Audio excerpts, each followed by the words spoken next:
अपने इस कोर्स में क्या समझने वाले हैं उसका एक बर्ड्स आई व्यू, एक ब्रॉडर पिक्चर पहले समझेंगे और फिर उसके बाद उसको धीरे-धीरे आगे बढ़ाएँगे।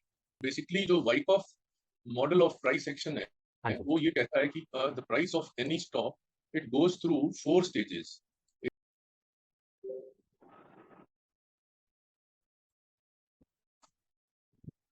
फिर जब ये 4 फेज़ खत्म हो जाते हैं तो फिर यहाँ पर दोबारा से या तो इसी पॉइंट पर या थोड़ा और नीचे आके फिर वही कहानी रिपीट होती है कि फिर से वही एक्युमुलेशन, फिर से वही मार्कअप फेज़, फिर से वही डिस्ट्रीब्यूशन वगैरह-वगैरह।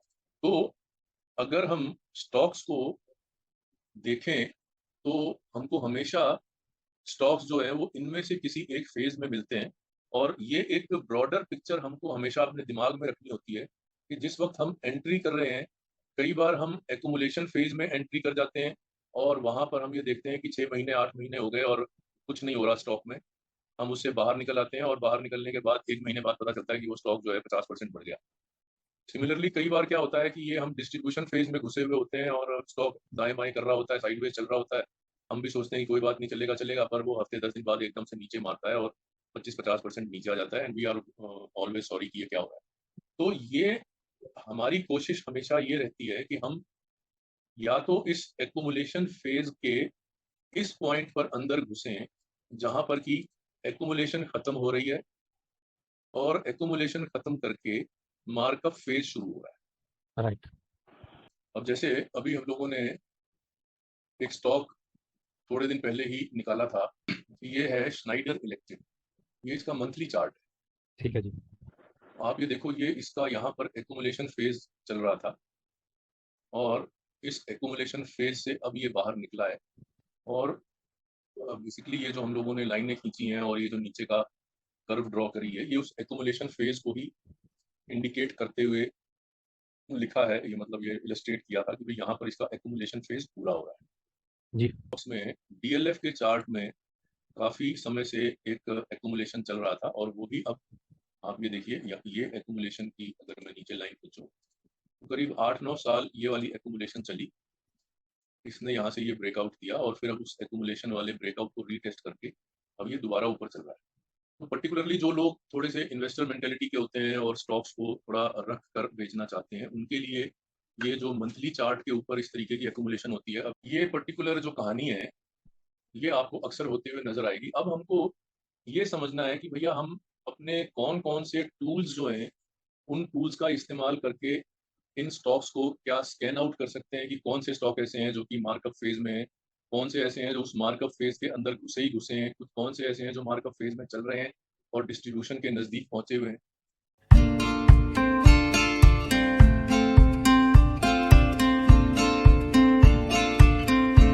क्योंकि जब भी हम अ, स्टॉक की तरफ अट्रैक्ट होते हैं या जब भी कोई स्टॉक मीडिया में, सोशल मीडिया में या इलेक्ट्रॉनिक मीडिया में जब वो धूम मचाने लगता है, तब तक वो अपने मार्कअप फेज़ के ऑलमोस्ट एंड में पहुँच चुका होता है। अब जी। जैसे हमने यहाँ पर एक ट्रेंडिंग स्टॉक को यहाँ पे इलस्ट्रेट करने की कोशिश की है, तो ये जो मार्कअप फेज़, ये वाला फेज़ है यहाँ से यहाँ तक। इस मार्कअप फेज़ में स्टॉक किसी किस्म के ट्रेंड को बनाता हुआ चलता है। जी। अब इस अगर मान लो हमने मार्कअप फेज़ के स्टॉक्स को स्कैन आउट कर लिया, तो फिर उसके अंदर घुसने की कहानी बचती है कि उसमें हम ये जो एंड ऑफ पुल बैक है, इसको कैसे लोकेट करें और ऐसा कैसे करें कि भई हम यहाँ से घुसें और इस स्विंग को यहाँ से यहाँ तक प्ले करें। अब ये यहाँ से यहाँ तक वाला भी जो प्ले है, वो इस एरो की तरह से किसी स्ट्रेट लाइन में तो जाएगा नहीं, वो भी ऐसे ही स्विंग बनाते हुए ऐसे-ऐसे करता हुआ चलेगा। तो उन स्विंग्स को मान लो अगर हम फ्यूचर एंड ऑप्शंस में खेल रहे हैं, तो उनको कैसे अपनी एक्सपायरी डेट्स के साथ में मैच करें कि भई हमको किसी ऐसी एक्सपायरी में ना घुस जाएँ, जहाँ पर कि ये पुल बैक ही चल रहा हो और हालाँकि स्टॉक तो ओवरऑल अप ट्रेंड में है, लेकिन उस पर्टिकुलर एक्सपायरी को वो पुल बैक में ही पूरा कर दे। तो पहली लड़ाई तो ये समझने की है कि भई स्टॉक जो है वो एक्युमुलेशन फेज़ में है या मार्कअप फेज़ में है। और दूसरी लड़ाई इस बात की है कि अगर वो मार्कअप फेज़ में है, तो मार्कअप फेज़ में भी अपस्विंग में है या पुल बैक में बिल्कुल। है ना? तो ये फिर लड़ाई नंबर 3 ये हो जाती है कि भई अगर हमने ये आइडेंटिफ़ाई कर लिया कि भई वो उसके मार्कअप फेज़ में भी पुल बैक खत्म कर चुका है और पुल बैक खत्म करके नए स्विंग में एंटर हो रहा है, तो फिर हम किस इंस्ट्रूमेंट के द्वारा उसके अंदर घुसे, उसमें कैश में खरीदें, उसमें फ्यूचर में खरीदें, उसमें ऑप्शन खरीदें तो कौन सी स्ट्राइक का ऑप्शन खरीदें, वो नेकेड खरीदें या उसको हेज रखें या उसकी पोजीशन इनिशिएट तो नेकेड करें, लेकिन कोई थ्रेशोल्ड आइडेंटिफाई कर लें कि इस थ्रेशोल्ड के अगर नीचे चला गया तो हमको पता है कि ओवरऑल ये स्टॉक अप ट्रेंड में है, तो इसमें स्टॉप लॉस कटवाने की बजाय हम इसको एक स्प्रेड में कन्वर्ट कर लें, ताकि 2 दिन 4 दिन बाद जब ये वापस उस ट्रेंड के अंदर में आए तो अननेसेसरली स्टॉप लॉस कर काट के और दोबारा पोजीशन इनिशिएट करने की बजाय वो जो स्प्रेड था वही हमारा आगे चलता रहे। तो ये कुछ बातें हैं जो कि हर ट्रेडर के लिए मास्टर करनी जरूरी होती हैं। और कई बार मैंने ये देखा है, और ज्यादातर मैं ये कहूंगा कि 90% केसेस में ये देखा है कि लोग पहली लड़ाई में ही हार जाते हैं, क्योंकि वो या तो डिस्ट्रीब्यूशन वाले फेज में घुसे हुए होते हैं या एकुमुलेशन वाले में घुसे होते हैं। एकुमुलेशन वाले फेज में घुसने से वो थक जाते हैं, डिस्ट्रीब्यूशन फेज में घुस के लोग जो है they get caught on the wrong footing, और उनको समझ में नहीं आता कि यार मैं स्टॉक जब भी खरीदता हूँ ये गिरने लगता है, समबडी इज वाचिंग मी, ये क्या है, ये ऑपरेटर को पता कैसे चलता है कि मैंने स्टॉक खरीद लिया है वगैरह। तो ये स्विंग समझ के उसके बाद कुछ और पैटर्न स्टडी करके फिर हम इंडिकेटर स्टडी पे आएंगे, जहां पर आरएसआई को डिटेल में समझ के इन 3 मुख्य बातों को प्राइस एक्शन के साथ मैच करके कॉन्टिन्यूएशन ऑफ ट्रेंड और हॉल्ट ऑफ ट्रेंड और रिवर्सल ऑफ ट्रेंड वो समझ लेंगे।